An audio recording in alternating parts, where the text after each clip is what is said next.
ఈ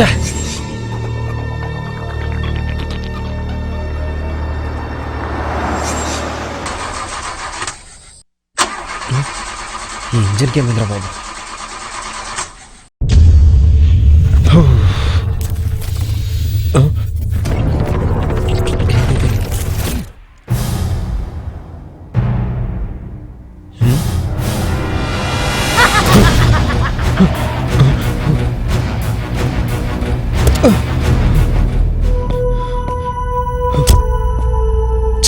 ఈ బాల్ని చూసా నేను భయపడింది.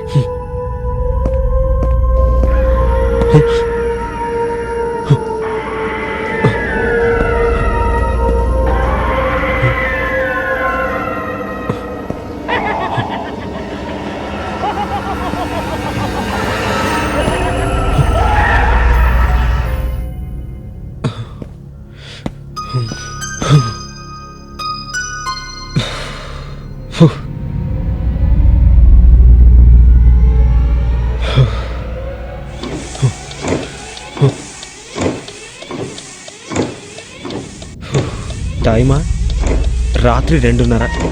కరెంటా లేదు. వాచ్మెనా ఊళ్ళో లేడు. ఆ ఇంజనా అది స్టార్ట్ అవ్వట్లేదు. ఈ సెల్ ఫోనా సిగ్నల్ లేదు. ఒంట్లోనేమో ఓపిక లేదు. ఈ మెట్లు ఎక్కలేను. దీనమ్మ జీవితం పొద్దున్నుంచి ఇట్లానే అవుతుంది. అసలు టైమే బాగాలేదు. ఛా!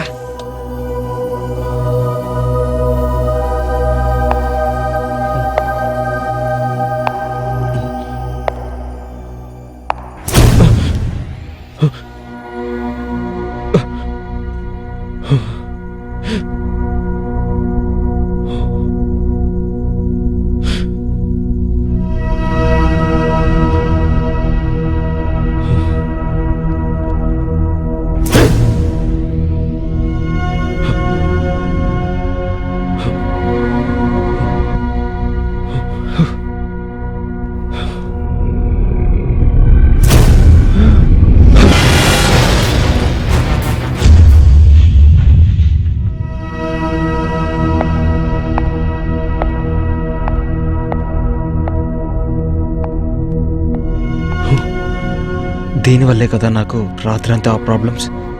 దీన్ని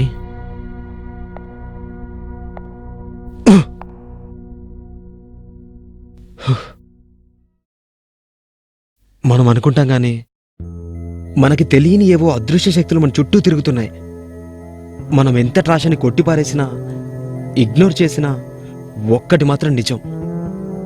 మనకు అనుభవం కానంత వరకు ఇలాంటివేవీ లేవని గట్టిగా చెప్తుంటాం. ఒక అనుభవం ఎదురైతే ఇలాంటివి ఉన్నాయని మెల్లిగా ఒప్పుకోక తప్పదు. Suresh, good morning. ఎలా ఉన్నావు? నువ్వెలా ఉన్నావు? నేను బానే ఉన్నాను రా. ఏమైంది అంత డల్ గా చెప్తున్నావు? అసలు ఏమైందంటే